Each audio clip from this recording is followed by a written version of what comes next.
Have you ever wondered what really happened inside the golden palaces of ancient Rome? Not the wars, not the gladiators, but the secrets behind closed doors? Behind those marble walls, where the emperors lived in luxury, something disturbing was happening. Young boys were brought in, not to serve as soldiers, not to study, but to please the most powerful men in the empire. These boys had no choice. Many were taken from their homes. Some were captured in war. Others were sold by their families. Once inside the palace, they became invisible. They were not allowed to speak, complain, or escape. They were forced into silence and submission, treated more like objects than humans. You may have heard about Roman emperors being cruel. But this was worse. This was quiet, hidden, and carefully erased from history books. Because the truth was too shameful, too shocking. But it happened. And it happened often. Why did Rome, a civilization so rich and powerful, allow such dark things to happen? Why were male concubines used like tools? And what happened to them afterward? Their stories are rarely told. Their names were never recorded. But their pain was real. In this video, we are going to uncover those dark corners of Roman history. We'll talk about the emperors who kept these boys, the secret ceremonies, the cruel punishments, and how these young lives were destroyed behind smiling statues and golden thrones. You'll hear about Emperor Nero, who married a young boy after forcing him to be castrated. You'll learn about Emperor Elagabalus, who dressed like a bride and made his lovers kneel before him. And you'll discover what happened to Sporus, the boy who was treated like an empress, and then thrown away like garbage. But this isn't just about scandal. It's about power, control, and what happens when no one dares to say no. History doesn't always hide in dusty scrolls or forgotten ruins. Sometimes, it hides in the faces we never knew. The boys whose lives were taken, whose voices were silenced. Stay with me until the end, and I'll tell you about one boy whose story almost vanished, but didn't. A boy who dared to resist one of the most feared emperors in history. His ending was tragic, but his memory survived in secret. If you thought you knew Rome, think again. What you're about to hear is not in school textbooks. It's buried deep, under layers of lies, pride, and power. And it's time to uncover it. To understand how male concubines ended up in the Roman palace, we need to understand Rome itself. At its peak, the Roman Empire controlled nearly 70 million people. It stretched from Britain to Egypt, covering huge parts of Europe, Africa, and Asia. Rome had the world's strongest army, the richest cities, and the most advanced technology of its time. But with power came excess. The emperors of Rome didn't just rule, they indulged. They believed they were chosen by the gods, above normal men. And many of them lived like gods too. They built huge palaces, wore purple silk, and held giant feasts where they ate flamingo tongues and drank wine mixed with gold dust. Their lives were full of beauty, art, and culture, but also filled with cruelty, pride, and strange pleasures. The more powerful the emperor, the fewer rules he followed. Now, Roman society was different from ours in many ways. Sexuality was seen more as a matter of status than love. For elite Roman men, it was normal to take whoever they wanted, male or female, especially if that person was lower in rank. Being passive in a relationship, especially for a man, was considered weak and shameful. But for slaves, children, and prisoners, they had no say. They had to accept what the emperor or nobleman demanded. And this is where the story of male concubines begins. They weren't called concubines in the Roman language. They didn't have an official title. In fact, their role wasn't even always written down. That's what makes this so disturbing. These boys existed in silence. Their bodies were used, but their names were erased. Some came from the eastern provinces, Greece, Syria, or Egypt. Others were taken after battles, captured along with other slaves. Some were even born inside the empire, sold by poor parents hoping their sons might have a better life serving in a palace. But what kind of life was that? Inside the palace, the emperor had full control. There were no limits to what he could do. He could force, punish, reward, or kill without explanation.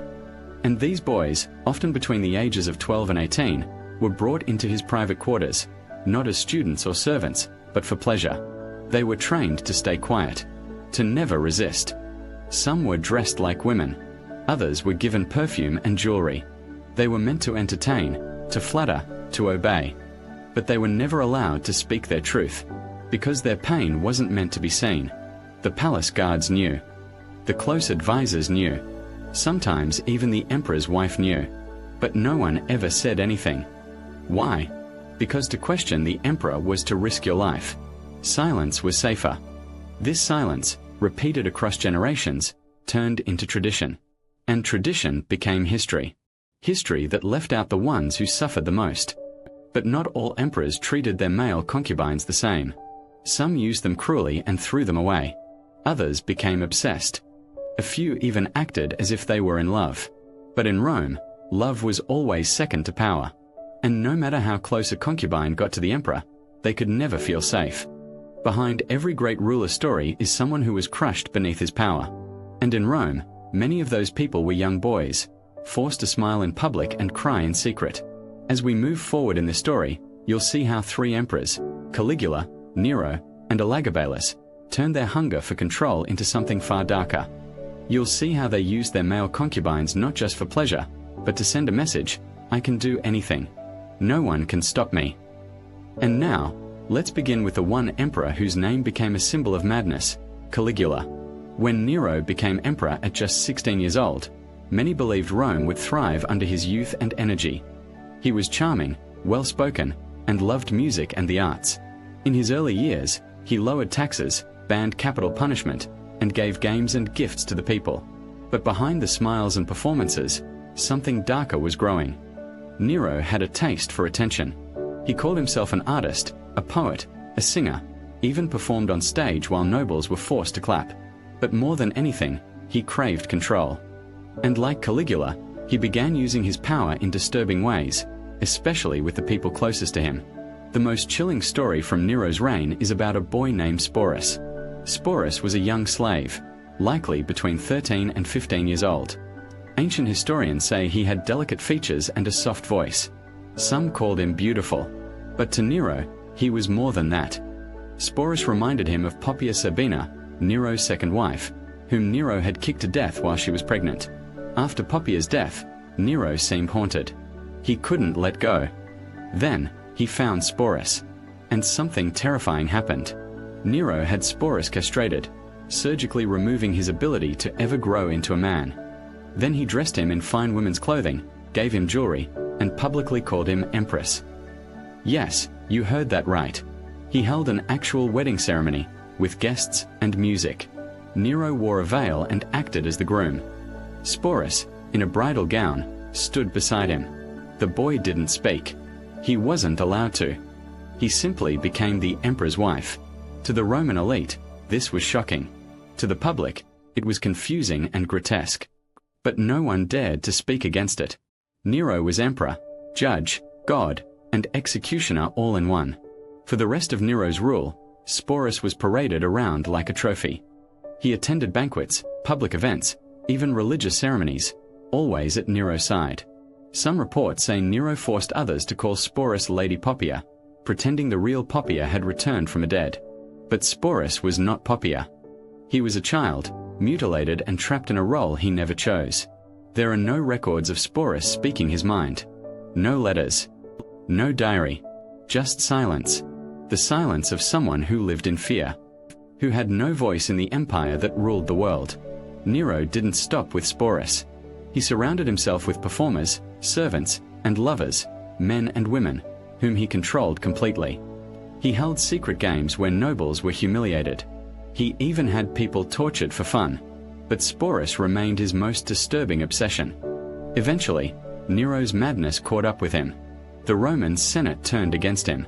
Generals rebelled. And in 68 AD, with no escape left, Nero took his own life. His final words were, "What an artist dies in me." After Nero's death, Sporus was taken in by a Roman official. But peace didn't last. The new emperor also wanted Sporus as a symbol of power. Faced with more abuse, Sporus reportedly took his own life, a tragic end for a boy who had already lost everything. Why is Sporus' story important? Because it shows just how far Rome's rulers would go to feed their pride. It wasn't about love. It wasn't about desire. It was about control, of bodies, of minds, of lives. And Sporus, like many before him, was treated not as a human being but as a piece of property. Historians still debate the details. Some argue Nero loved Sporus. Others say it was guilt. But one thing is clear, Sporus didn't choose his fate. He was forced into it, like many young boys before and after him. And what's even more disturbing, Rome never punished Nero for this. No trial, no apology, no justice.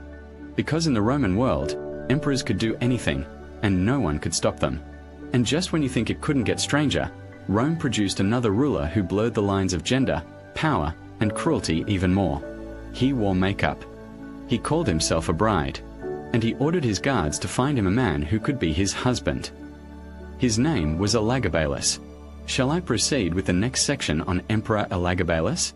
If you thought Nero's story was shocking, wait until you hear about Elagabalus, perhaps the most bizarre and unpredictable ruler in Roman history.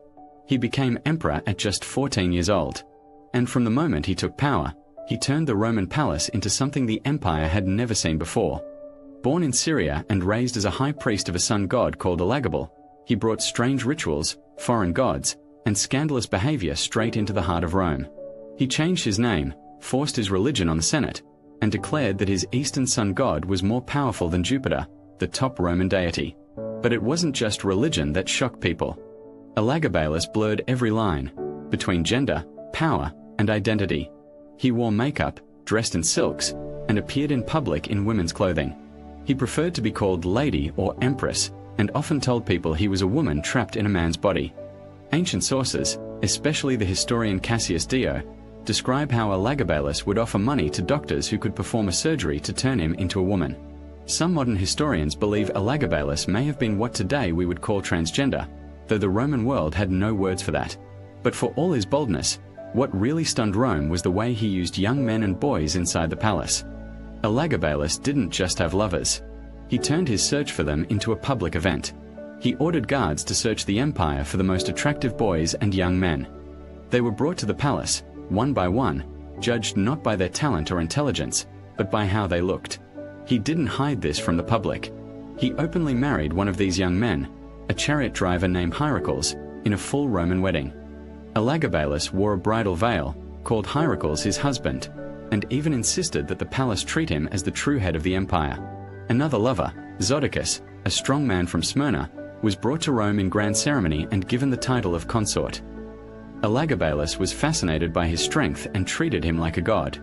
But when Zodicus was caught bragging about it, the emperor had him thrown out and possibly executed. But many of Elagabalus's lovers weren't so lucky. Like with Nero and Caligula, many of the boys brought into the palace disappeared. Their names never made it into the records. Some were used for a short time and then sent away. Others were punished for small things, like making a joke or showing fear. One story says that a boy servant who dropped a golden cup during a feast was whipped until he fainted. Elagabalus called it discipline. He treated affection as a game. Loyalty meant nothing, and fear surrounded him. Even his own guards began to feel uneasy. In private, Elagabalus was known for extreme behavior. He would host feasts where guests were served fake food as a joke. He once released wild animals during a dinner to watch the chaos. But these pranks weren't funny, they were warnings. A reminder that he held all the power, and others existed for his entertainment. The Roman elite, already disturbed by his religion and dress, now feared for the empire's survival. They saw the palace not as a place of leadership, but a circus of desire, power, and confusion. The final blow came when Elagabalus began talking about naming his lovers as co-emperors. The Senate refused. His grandmother, who once helped him rise to power, turned against him. And at just 18 years old, Elagabalus was betrayed by his own guards. He was dragged from the palace, along with his mother, and both were killed brutally. Their bodies were thrown into the Tiber River. The empire erased his name from monuments. His face was scratched off coins. He became a warning of what happens when an emperor crosses too many lines. But the boys and young men he used? They were forgotten entirely. No records, no graves, no justice. And that's what connects Caligula, Nero, and Elagabalus. They each ruled with total freedom. They used their power to take what they wanted. And in the shadows of their palaces, young lives were broken, silently, completely, and without mercy. But what happened to the rest of those boys, the ones history never named? Were they killed? Freed? Or did some survive, carrying these dark memories for the rest of their lives? In the next section, we'll look at the fate of male concubines in Rome. How did society see them? Why were they so easily forgotten? And how do we know they ever existed at all? Shall I move forward with the next section? What happened to the boys? By now, you've seen how 3 of Rome's most infamous emperors, Caligula, Nero, and Elagabalus, used young boys for pleasure, power, and control. But what happened to those boys once the emperors were done with them? The truth is, we don't know most of their names. History forgot them. Or rather, erased them. In ancient Rome, slaves and concubines, especially male ones, weren't seen as real people. They had no legal identity. They couldn't own land, testify in court, or even keep their own children. And if they were used for sexual purposes by the emperor, they became part of a dangerous secret. These boys were invisible in the eyes of the law. Even if they were abused, even if they were noble by birth, once taken into the emperor's service, they became property. Their value was based on looks, silence, and obedience. When they were no longer useful, they were discarded. Some may have been quietly sent away.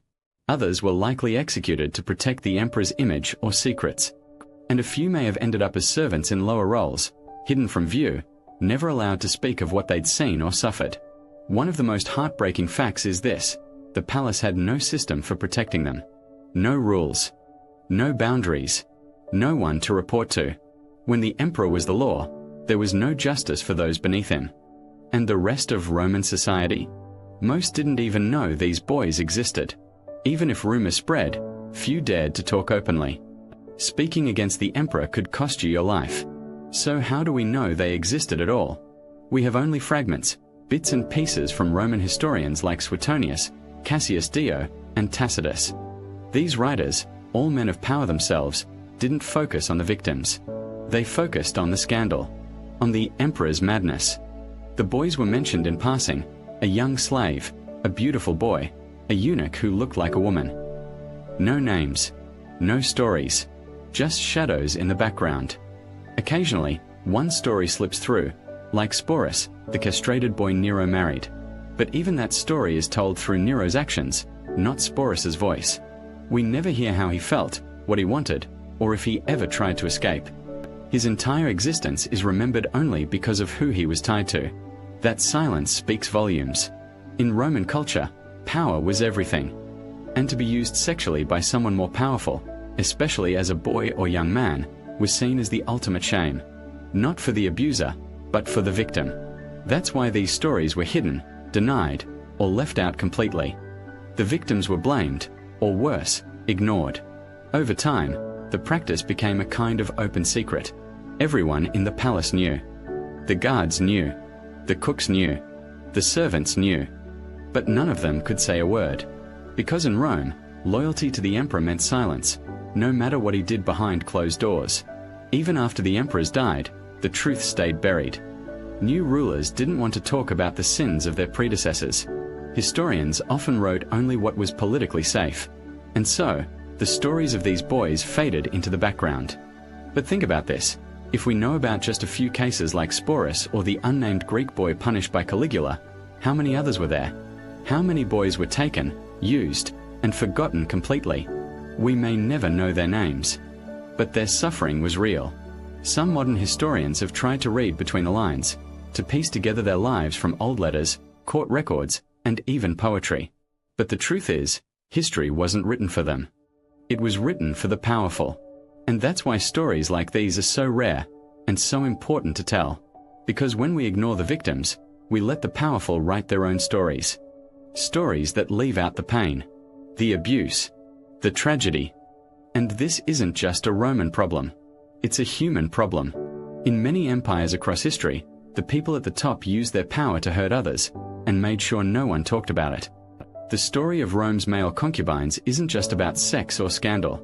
It's about what happens when no one says no to power, when people become objects, when silence becomes normal. And even though these boys are lost to time, their memory still matters, because their pain was real. Their stories, even if hidden, are worth uncovering. In our final section, we'll reflect on what this all means.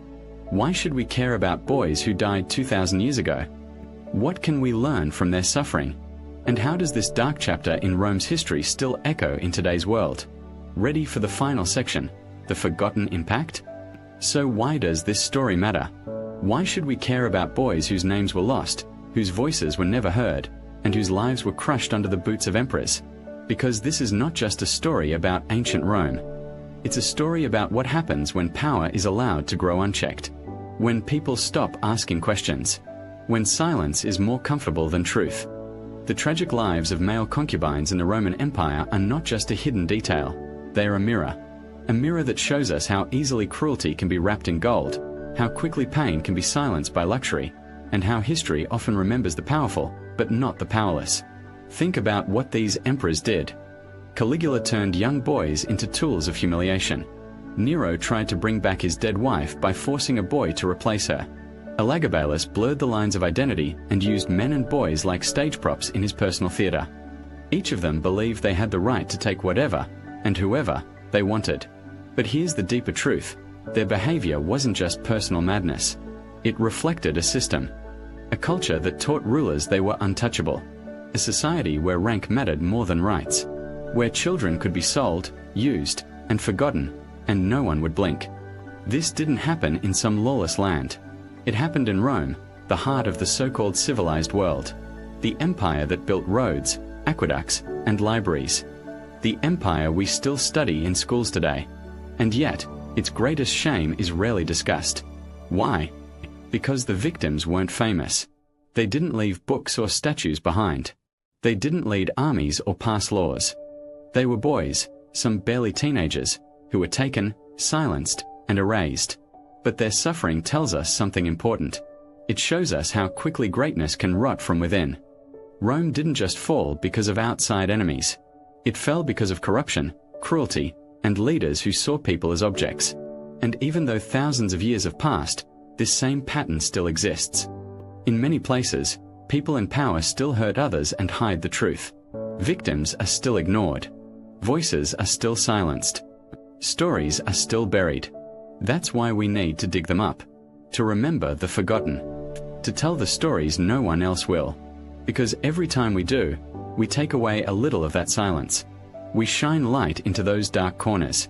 And we remind ourselves what real power should look like. Not domination, but responsibility. The male concubines of Rome didn't choose their fate. They were trapped in a world that gave them no escape. But by remembering them, we give them something the empire never did: dignity, truth, a voice. So the next time you hear someone praise ancient Rome for its glory, its architecture, or its military power, remember the price. Remember the boys behind the palace walls. Remember that the same emperors who ruled the world were the same men who destroyed lives for pleasure. And ask yourself, is that what greatness looks like? He wasn't a soldier. He wasn't a senator. He wasn't even a citizen. He was just a boy.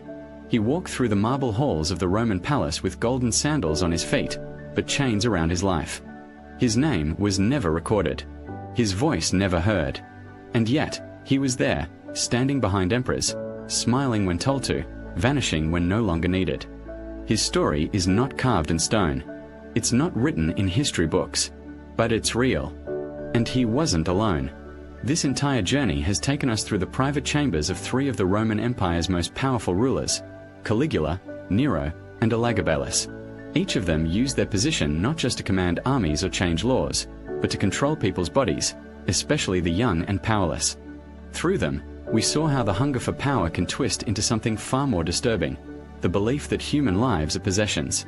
That pain can be entertainment. That silence is a sign of loyalty. But now you know the truth. You know that deep inside the glory of ancient Rome was a silence so loud it still echoes today. A silence filled with fear, shame, and forgotten screams. These stories matter because they show us what history often hides. They remind us that behind every empire's greatness, there are people who were crushed to build it. People who didn't get to write their side of the story. But we can choose to tell it. Not for shock. Not for pity. But for justice. For balance. For truth. Because remembering these boys, these lost lives, is a way of saying they existed, that what happened to them was wrong, that they deserved better. And maybe, so do we. Because today, even though we live in a different world, the lesson remains the same. When we worship power without limits, someone always pays the price. When we let pride, cruelty, or silence win, we repeat the same mistakes. So if this story made you think, if it made you feel, then take a moment to reflect. Ask yourself, how many other stories have we forgotten? How many voices have been silenced? And what kind of history are we writing right now? Let's not only remember the emperors. Let's remember the boys. The ones who didn't wear crowns. The ones who didn't leave scrolls behind. The ones who suffered in silence. And the ones whose names we will never know. Because in the end, their story is Rome's story. And now, it's yours too. So, what can we learn from the tragic lives of these forgotten boys? Their stories may have been buried by time, but not by truth. Because truth always finds a way back to the surface, no matter how deep it's hidden. And now that you know, you carry part of their story too. If you found this journey through the shadows of Rome eye-opening, then imagine how many more forgotten stories are waiting to be told. The secrets, the scandals, the untold truths of history that no one dares to speak out loud. We dig deep so you don't have to. So if you want more dark, powerful, and hidden stories from history, make sure to like this video to help it reach more curious minds. Subscribe and turn on notifications so you never miss another lost truth. Leave a comment below. What shocked you the most in this story? Or tell us what mystery you want us to uncover next. Because history isn't just what's written in stone. It's also what's whispered in silence. And sometimes, the most powerful stories are the ones the world tried to erase. See you in the next one. But only if you're ready to discover what they never wanted you to know.